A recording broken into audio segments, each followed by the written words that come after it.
updated it there. I'm still getting the same message. Okay, well then send it over and I will pull it up. Okay. Okay, there you go. And so one of the great things you had said about, you know, kind of pivoting before COVID, you had joined this other company and not knowing kind of like what was going to happen or how it was going to happen. And I think that that is so very telling for everything that we've gone through. I decided to start a company 2 months before COVID happened. And so, you know, definitely making changes in the ways that we do it. So I'm going to go ahead and share and you'll be able to see. 1 second, let me pull presentation up. All right. So here is the presentation. You can see the screen, correct? I can see it. Yep. Okay. So we're good. And I could just kind of click through. So you're good to go. Okay. So yeah, basically we talked a little bit about who we are. And now we can go to the next slide. Basically, what you're seeing right now is the Dow Jones Industrial Average. What that means is, so when you hear or talk about the stock market, what are people exactly talking about is about the Dow Jones Industrial Average. When you hear that the market is at 25,000, what they mean is the industrial average, Industrial Jones Industrial Average, which is made up of 30 stocks. However, there's over 5,000 stocks out there. So the Dow Jones really just represents a small sampling population of your overall market, but it's a good representation on what's happening out there. There's also the S&P 500, which some of you might have heard, which has 500 stocks. But again, like I repeat, when people are talking about the market, they're not talking about the S&P 500. They're mainly talking about the Dow Jones Industrial Average. So we can go to the next one. What is financial planning? So financial planning is the process of meeting with your life goals through a big picture approach to managing your finances. So what are your goals? Are your goals long-term, short-term goals? When do you plan to retire? Are you planning to buy a house or a car? So we want to understand what are your goals so that we can develop a proper plan for you or the client. The financial planning process has basically 6 steps. The first step is that we want to meet with the client and talk about what we do and the client's needs. And from there, we determine if we're a good fit. We then gather the client's data, including the goals. That's very important. And basically, we just gather inventory of all your assets. We discuss the client's goals, including what age they want to retire and how much they need to live on a monthly or yearly basis, and discuss any other goals such as buying a new house or car. Basically, at the end of the day, whenever you retire, we don't want you to cut back too much on your expenses. You're retired, but we want you to retire with the same lifestyle or better.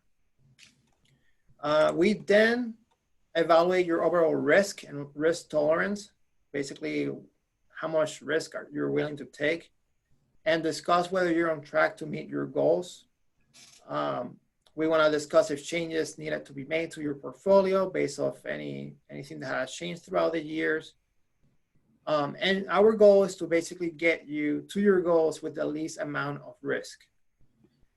Once we gather all that data, we put together the plan and we present it to the client, and which this will include our recommendations and if any necessary changes need to be made. For example, what I mean by that is someone can come to us today and say, hey, I want to retire next year. depending on how much assets they have, risk they're willing to take, there's so many things that you need to consider. That might not be realistic that they can retire next year. So we might recommend them on just working a couple more years so that they can live comfortably once they retire. And once we implement the plan, we want to monitor. We want to monitor the plan that was implemented. That's very, very important.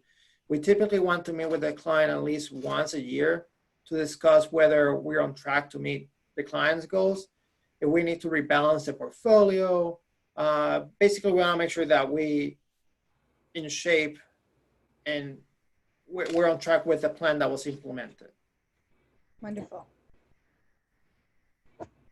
Okay, so now you're seeing, this is very important for anyone. You need to have, we call it actually the three-legged stool, because you have your attorney, you have your CPA, basically so whoever's going to be preparing your taxes, and your financial advisor, meaning us. Every team needs a quarterback, and someone needs to take the lead. And as financial advisors, we do that a lot of times. We can go to the next one. All right, so this, I'm not gonna go through everyone here, but this is an example of people that you probably have heard. Everyone that's watching here, you might recognize some of the names. But this is an example of poor estate planning. And as you can see, there's a settlement cost that represents the money that was paid to the government and the legal process. So see how much Elvis Presley paid $7.4 million and was left with 2.8 after everything was paid off. And one of the reasons of that is because of poor planning. Walt Disney didn't do too bad compared to the other ones. He paid 6.8 out of the 23 million. But again, that just represents an example of poor planning where they ended up paying a ton of money in legal fees whenever they unfortunately passed. So inheritance tax is also known as the state tax. This is the money that the government receives because you received it from someone else. The goal is to reduce the inheritance tax that the receiver will pay to the government. There's ways to do that. For example, we can look at the way that we title certain accounts, the types of accounts that we use to invest, adding beneficiaries to the accounts, or having a trust.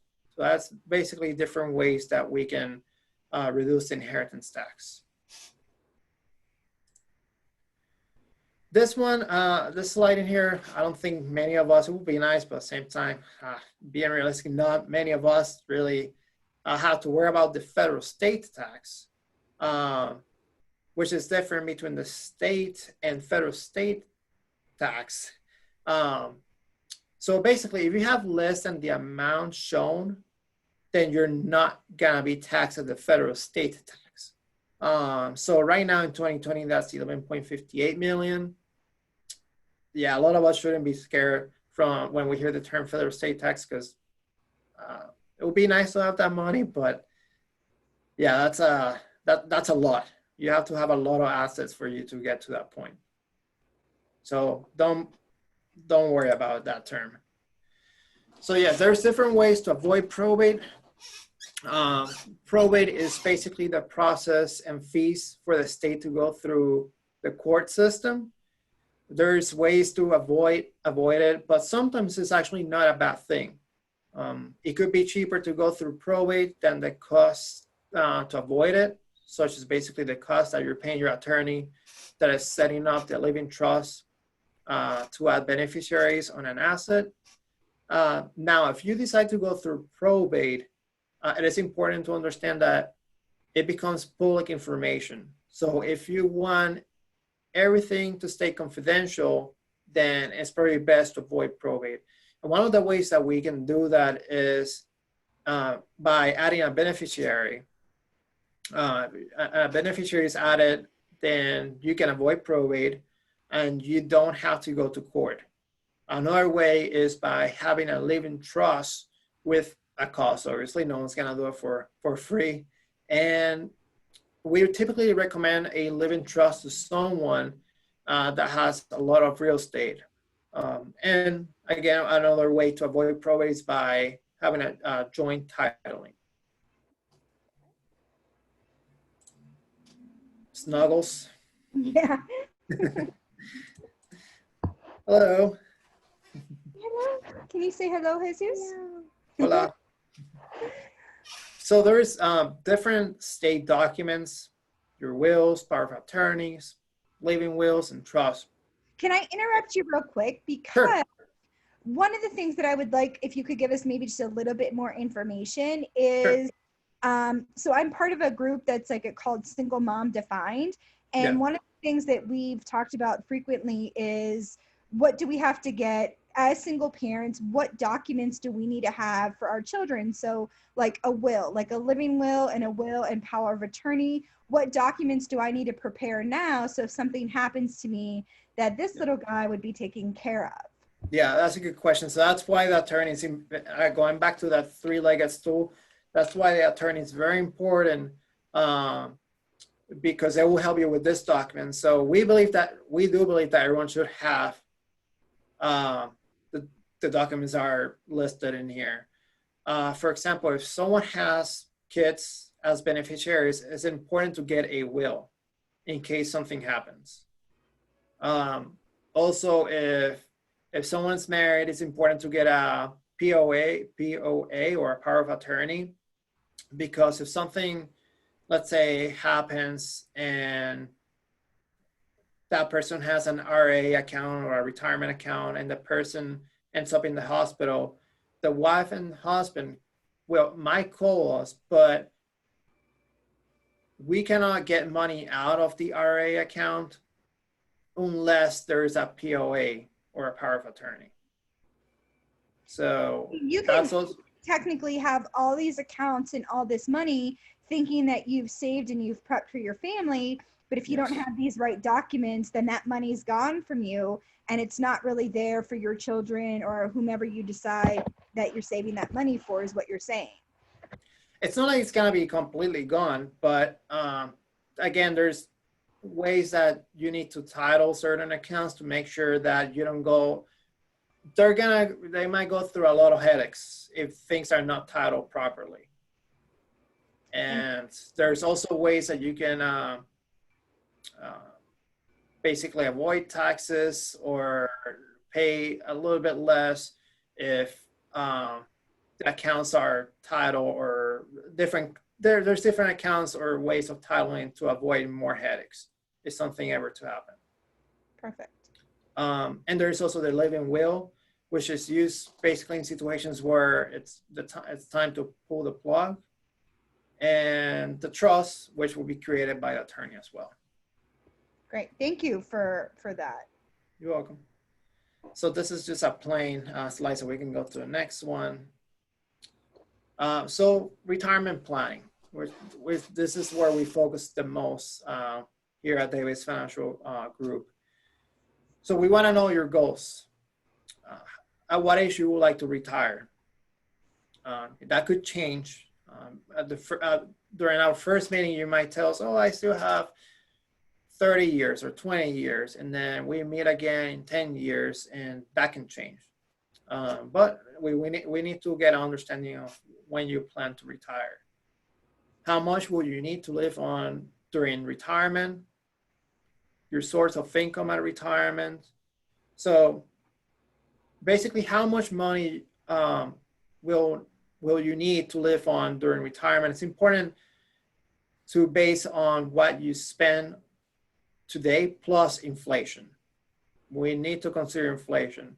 And it is important because after you retire and you're at a certain age, you might start receiving Social Security, for example, which will adjust a little bit, but won't keep up with inflation once you start collecting. So that's why when you're planning for retirement, you want to consider inflation. And what we mean by source of income, that's your Social Security, if you have any pension, any 401ks, any rental properties as well. Basically, where is your income coming from? How much are you saving today?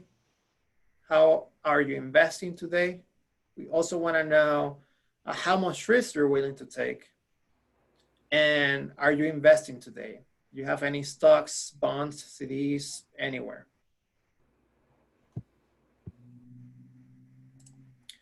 So retirement calculation, there you can see again inflation. We want to consider that when we're calculating for retirement. And again, you can see your total income needs, inflation, years until retirement, income need at retirement, assets needed to support income, investment returns before and after retirement, and inflation after retirement. So this is used to determine how much money is needed in order to retire.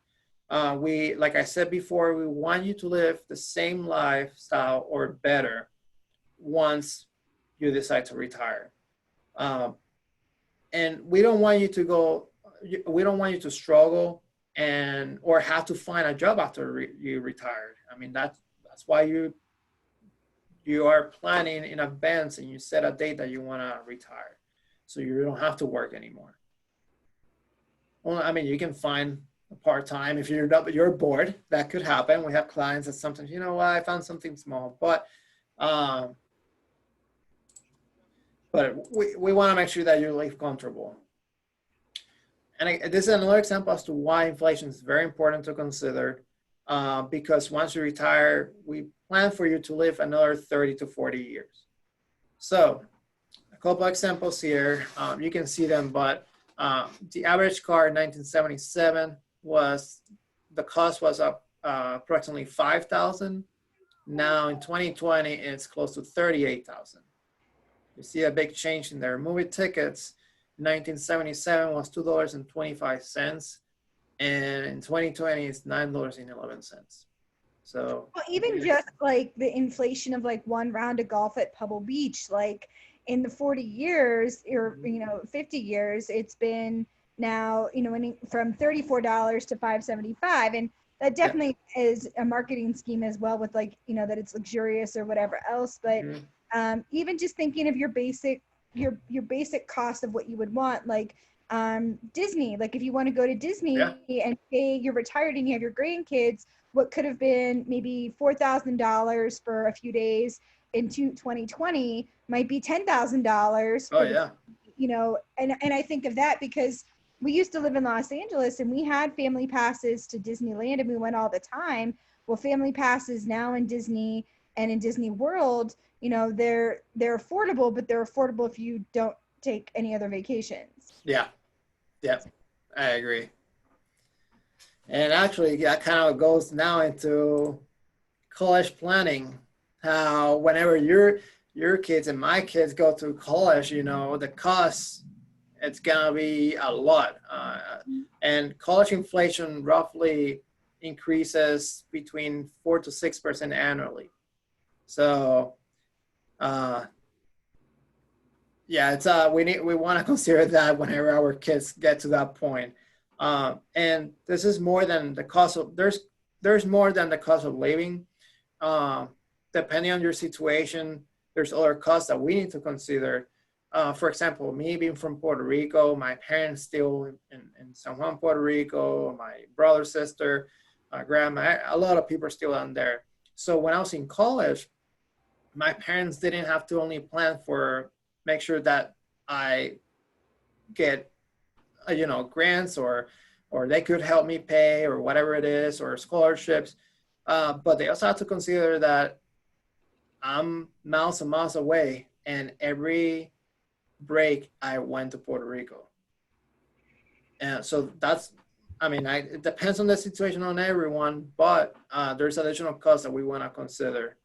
Well, from having worked in higher ed, even an out-of-state student to a state school pays an out-of-state price, which is different than that. That's not going to change.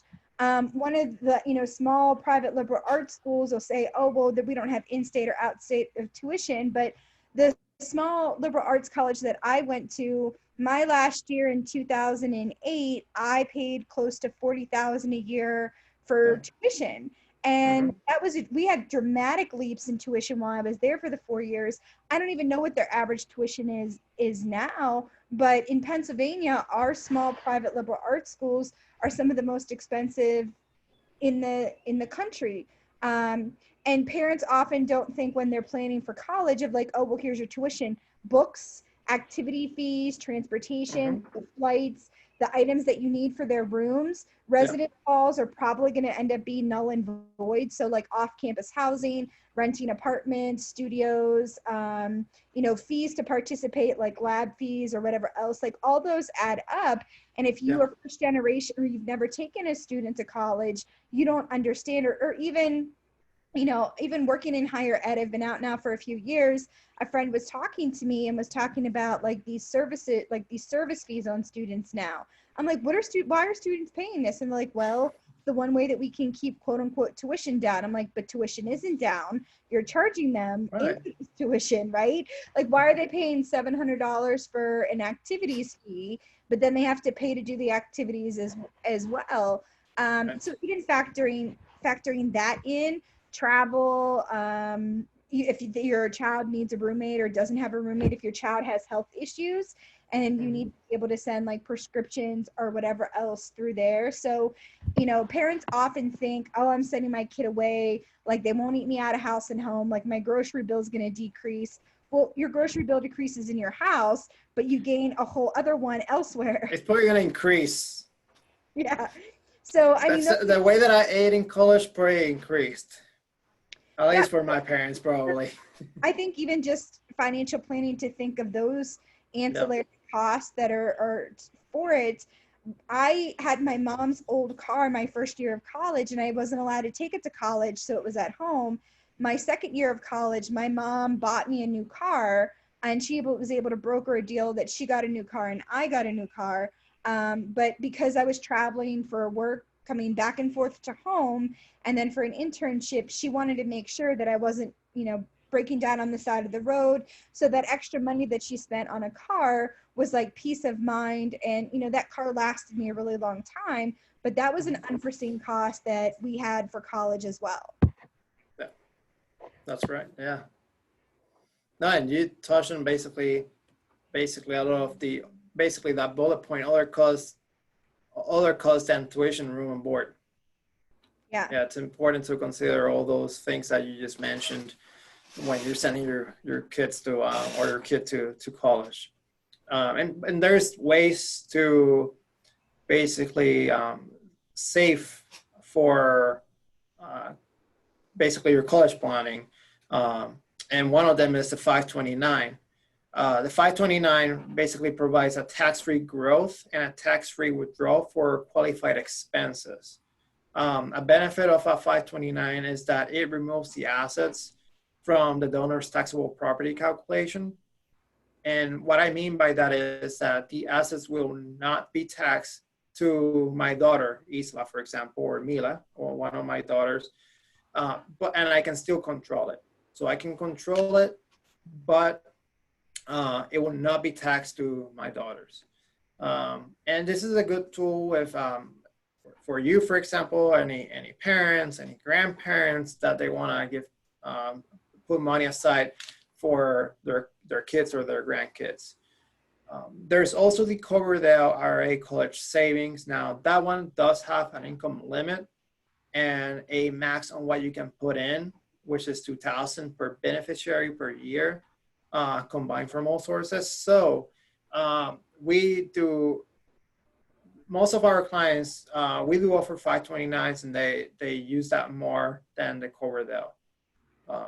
I don't know if you have any questions there, Tori. I know we're talking a little bit offline about it.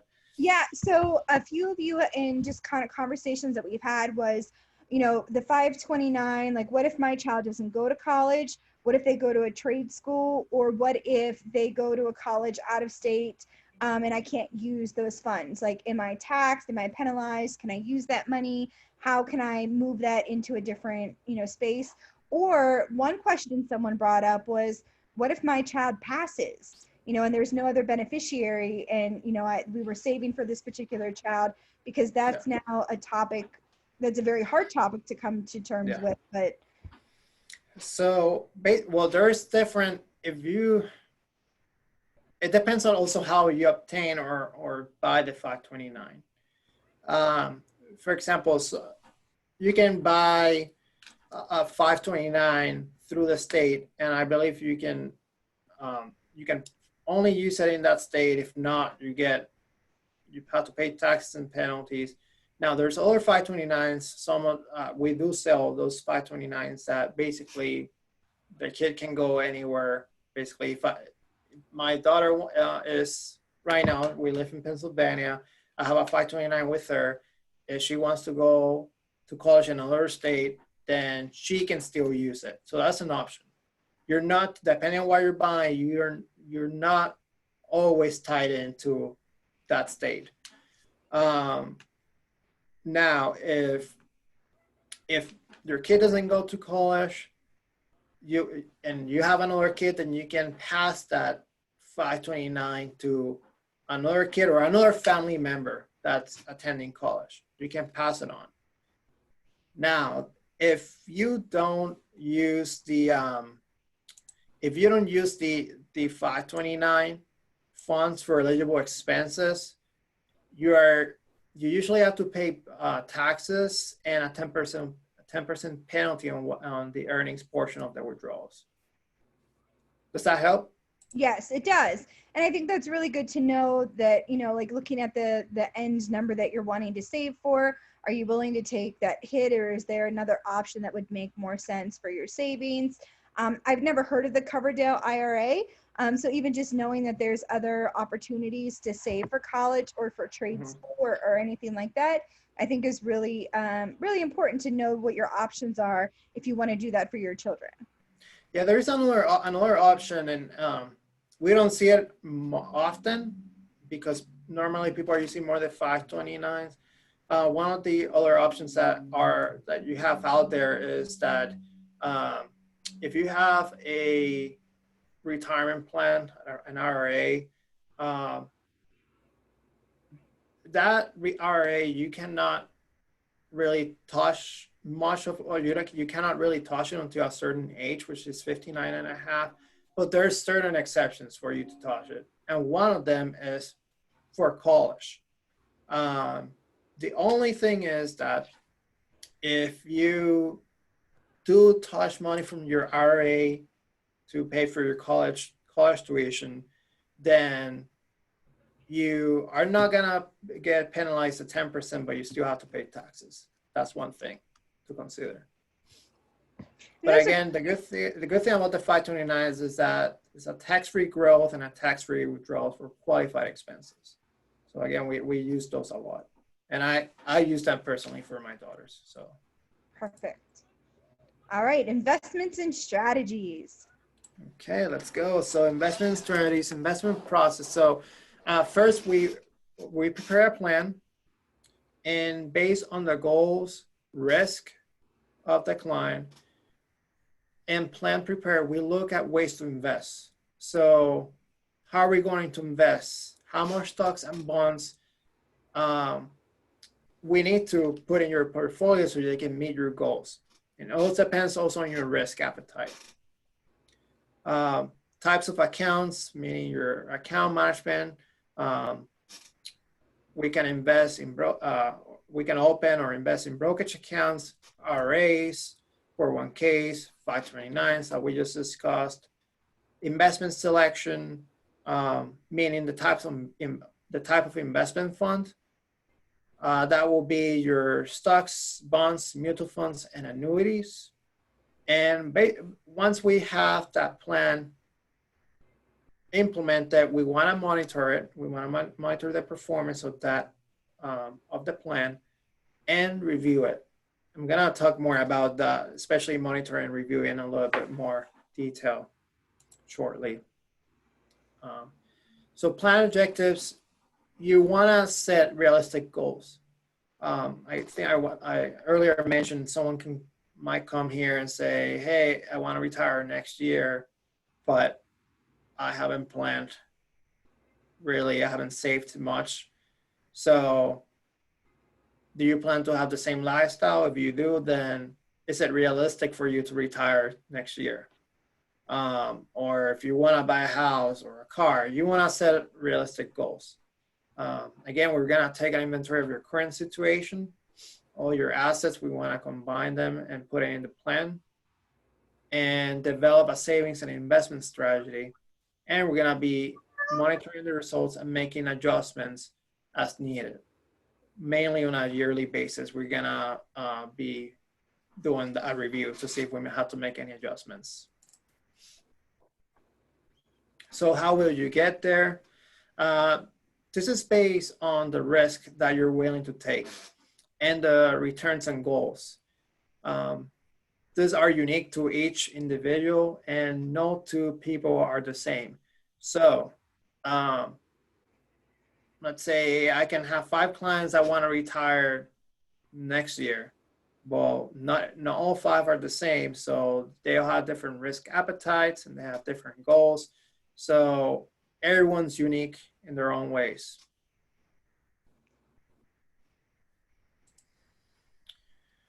So where are you now?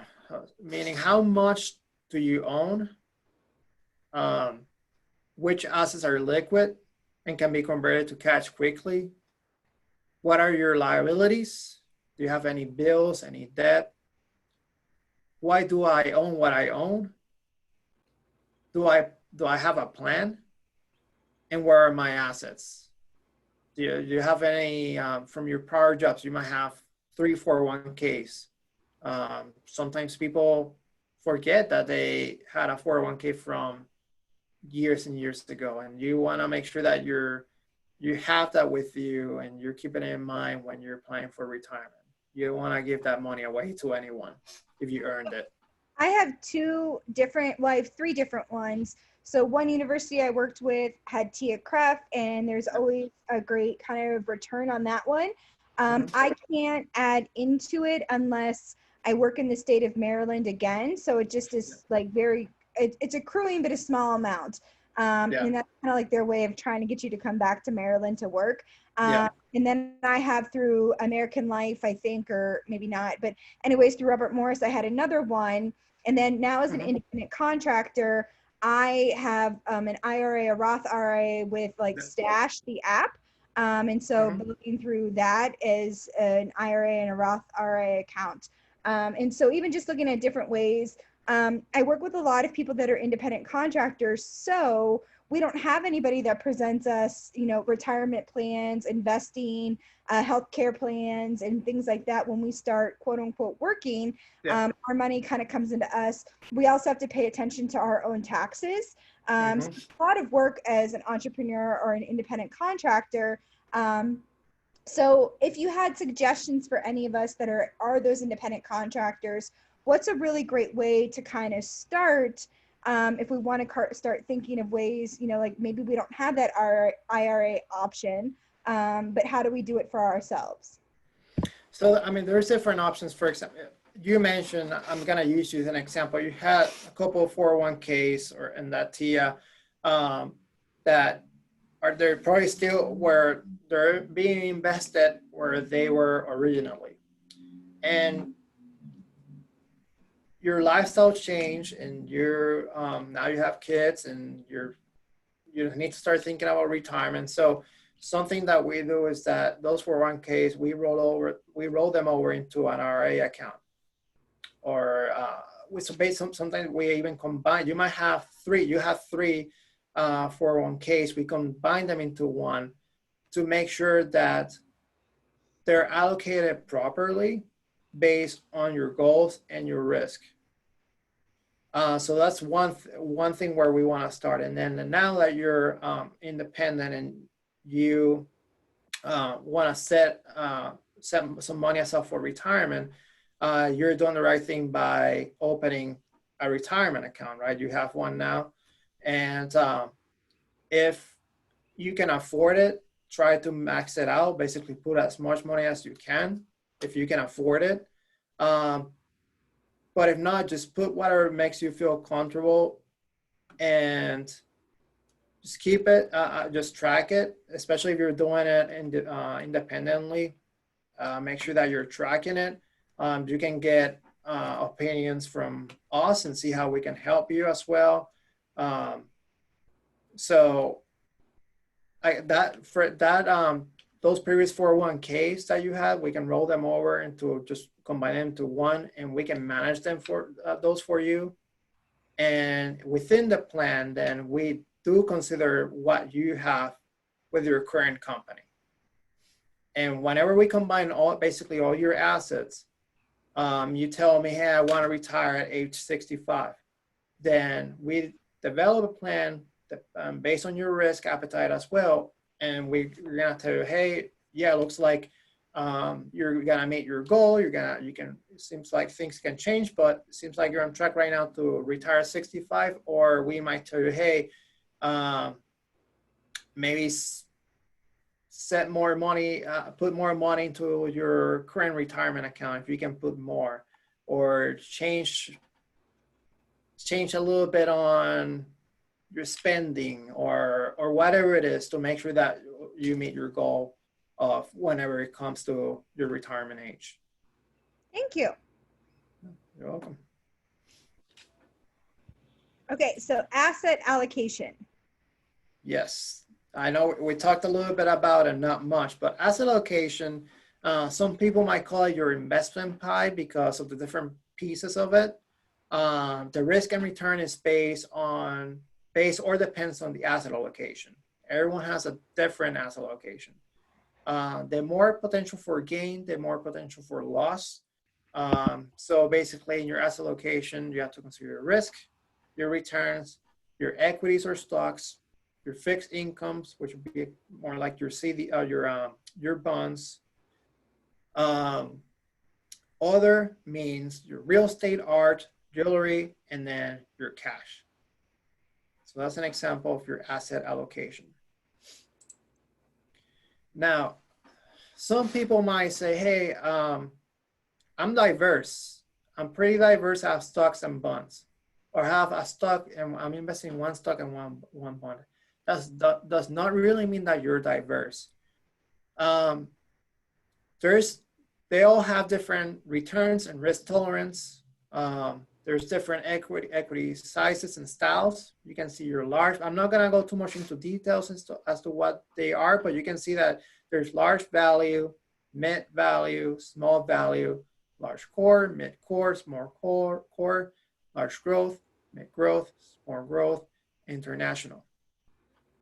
So, and your core is basically a mix of value and growth, but there's 10 different types of equity sizes and style that you can invest. Some of them might be tax-free, and it just depends on the situation of the client and goals as to where we can actually be putting or investing that money when we're looking at the equity side of it. But again, if you're investing if you have one stock and bond, when people say I'm diversified stocks and bonds, that does not really mean that you're diversified. You have to really look into what you actually have and own to see to determine if you're really diversified or not. Your fixed income diversification, there's also long-term CDs, your corporate bonds, your T-bonds or treasury bonds, your T-bills, treasury notes, municipal bonds, zero coupons, and preferred stocks. And again, they all have different returns and risk tolerance.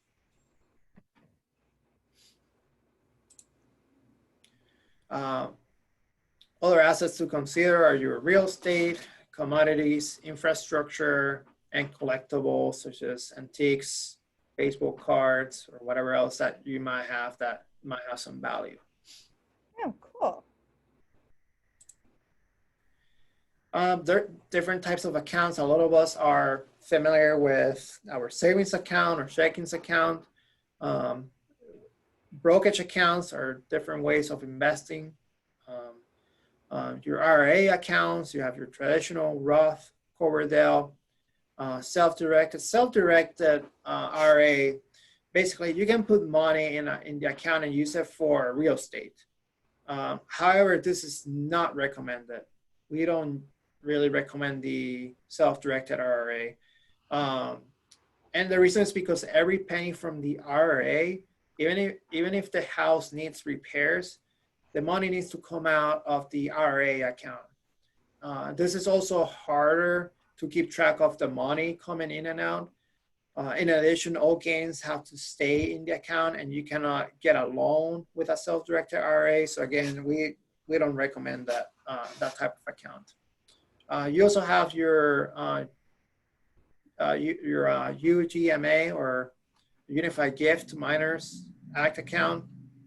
This allows assets such as securities where the donor has given up all the possession and controls to be held in the custodian's name for the benefit of a minor without an attorney needing to set up a special trust fund. This is used when the receiver is under 18 years of age, or if an adult wants to open an investment account with a minor. And Gotcha. then you also have your trust accounts and your company retirement accounts, like your 401ks. Investment selection, again, different ways of investing. We can invest in stocks, bonds, CDs, money markets, mutual funds, money managers, annuities, hedge funds. So there's very important, I mentioned it earlier a little bit, very important to monitor your investments. Look at your statements. We also, we use benchmarks to compare it to your portfolio.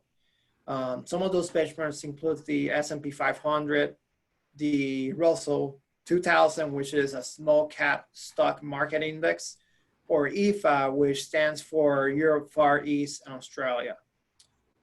We want to look at any changes to your portfolio and expectations.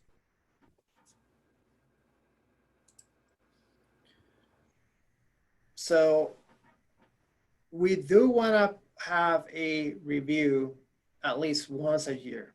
That's very important for us. So if you're our client, we're gonna meet at least once a year.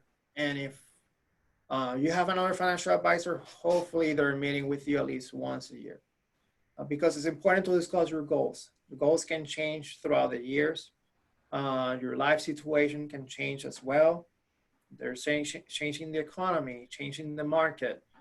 And then once we complete we sit together and for the review, we then determine the next steps. We have to do any rebalancing to your portfolio or make any changes to it based on your current goals and lifestyle and situation.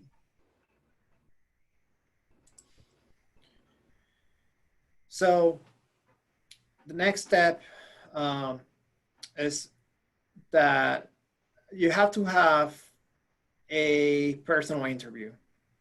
Discuss and talk about your goals with your financial advisor and develop a plan to see if they can help you or we can help you. And during that meeting, they're going to be collecting, or we're going to be collecting data so we can prepare your plan. And once we prepare that plan, we normally meet with you again. We present that plan, and if we agree to it, then we move forward and we get invested. And again, from there, we're going to be meeting once a year. So trust your inner voice. Don't be afraid to speak up.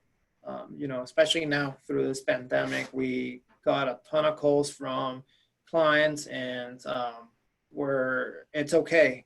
That's why we're here for you. Visit your planner to discuss your concerns. Again, going back to things like the COVID, when the market went down, or even if there's any big changes that happened to your current situation. You're in charge. We're gonna be developing a plan. We're gonna be helping you, but you're in charge. So if you need to come to our office, you need to email us, you need to call us, whatever it is, we're here for you, because we want to make sure that we can help you properly to meet your goals. At any time, you do have the right to terminate the relationship. And the best financial planning partnership begins and ends with cooperation, honesty, and open communication. Thank you. And that's it. Yeah, no, thank you so much. I think just from like my own perspective with financial planning is that I see the octopus. Good job. With financial planning is you're always worried that if you put $100 into an account, that's $100 you don't have in case that you need it. So I think even just being able to change our mindset on like wealth management, planning, and what that looks like. But also like throughout my professional career, I've been contacted by different financial planners, and it always felt I felt very pressured. And because I didn't necessarily have the financial literacy, I was always afraid that they were going to sell me something that I didn't need, and I would spend all this money and then wouldn't get the return on my investment. From talking to you and just learning a little bit more, that's really not what financial planners are doing, or at least what Davis Consulting Group does, or you do. It's really getting to know your client, that being honest of like, I don't make, $500,000 a year. I do like to spend money. This is what I feel comfortable with. So, if you had three things that you think someone should say, three things that you feel would convince someone to go into financial planning, what would you say to them? Well, one thing I do want to point out is that financial planning, there's different ways to invest. There's different accounts that we can use. For example, if you open a brokerage account, you can touch it and you're not gonna get penalized. Now, if you have an IRA account with us, if you touch, there's certain exceptions, but normally if you touch the money, let's say if you wanna remodel your house and you wanna take money out of your IRA account, you can get penalized 10% and you still have to pay taxes on it too. So, but a brokerage account, on the other hand, you don't get penalized 10% if you take money out. So that's something that I wanted to point out. But three things is, one thing for sure is start, the earlier the better. I have someone that recently messaged me and said, hey, I want to start investing with you, but let me contact you 20 years from now. Because she's very young, and I said, well, that's not good, because if you're getting closer to that retirement age and you had time to think about it and never plan to it, it could happen that you might not be on track to really retire when you're at 20 years from now. So the earlier, the better. And another thing, just be honest with your financial advisor, and make sure that you feel comfortable with what you're opening with your financial advisor. You need to understand that it's very important for you to know where your money is. So if they cannot explain it to you, what type of accounts they're opening for you. For example, if we talk about mutual funds, there's different share classes. If they don't explain to you the differences between the share classes, or you don't understand it, that's not good. For example, there's for mutual funds, there's B share class. We don't sell those really. We don't, and I'm not gonna go too much into details into that one. But if someone tries to sell you B shares for mutual funds, run away. So again, it's important, do it earlier, know what you're investing on, and trust your inner gut, open communication. And the last one, it's very important to monitor and track your performance to make sure that you're on track to meet your goals. We do have one question that came up from that, and this is from Heather Hobson. She said, yes, I had a major change when I became an entrepreneur. What options do small business owners have when it comes to saving for retirement? And I know we talked about some options, but is there a better option for those of us that have small businesses? Yeah. I mean, you can still open a simple IRA account, for example, to start saving for retirement. So there's definitely options. Um, I'm independent right now as well, so uh, I know that there's options out there for me. I just, you're not tied. You don't have to put your money all in. Yeah, I mean, you can still because you are independent or own your own business and cannot have a simple or Roth IRA account. Yes, you can open one. And one thing, some people might, something that we actually recommend is make sure that you at least have 3 months of your living expenses in your bank account. So let's say, for talking purposes, I spend $2,000 a month. I want to make sure at least I have $6,000 in my bank account. Now, if I have $10,000 or $15,000 in my bank account, how much are you really going to be making by leaving that money in your bank account? Nothing. Maybe not even 1%. So if you have some money left in your bank account, you feel comfortable with what you have, and you have at least 3 months of living expenses, make sure that you can open a brokerage account, or in this case, if you are and you own your own business, make sure that you're maxing out your retirement plan. While you have the capability to do Yes. so. So what I'll do is I'll share your information on our page so people can reach out to you if they're interested in the financial planning. You'll definitely be getting an email from me because, these are some of the things I've already been thinking about. So working on the living will and the trust, the brokerage, the 529, retirement, even for myself, to make sure, like I had said, I've been doing these things independently on my own.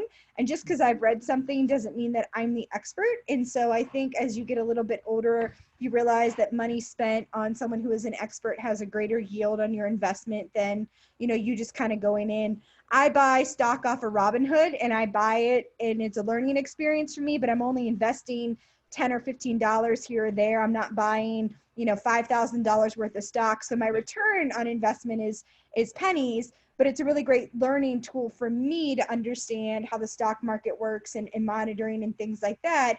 But if I was ready to do the bigger investment, I know that I should go to someone who understands and not me. No, yeah, we'll be happy to talk to you and anyone else that is in this live event. My email, I'm sure you're gonna share it, but my email is Jesus, JESUS T at davisadvisor.com. And you can always give me a call whenever you share the phone number, but just in case, the phone number is 724-864-8600. Yeah, we'll make sure we get all of your contact information up there and share your email and the website and everything else. Thank you so much for taking time out of your day. It's meaningful because you're a dad, so you can be home right now playing with the girls, and you've given us our time, and even just being able to share kind of that intro to financial literacy so we can carry this conversation over into the other spaces with, Self-Care Senorita, our, private group, but just even talking to other small business owners and kind of checking in on each other of like, hey, do you have retirement saved? Have you done, these particular things for yourselves? I'm mid-30s, and so thinking about retirement is very different now than when I just started to kind of slowly save in my early 20s, but also now like life planning for my son. So making sure that there's things set forth that make sense that I didn't have to necessarily think of, 5 years ago. So I am thankful for you, thankful for your wife for allowing us your time. And again, this is Jesus Torres with Davis Consulting Advisors and Davis Consulting Group. So we're so appreciative of having you tonight. Anything you want to say before we go? No, I mean, I also appreciate everyone's time. I know everyone, from 7 to 8, everyone was pretty had a busy day, and I appreciate everyone attending this call, and I appreciate you also for having me. And again, I'm here if anyone has any questions or would like to set up a meeting, just give me a call or an email, and I'll be happy to see how we can help you. All right. Well, thank you so much, Jesus. Thank you, everybody, for tuning in. Have a wonderful Tuesday, and we'll see you next week. Take care. Bye. Bye.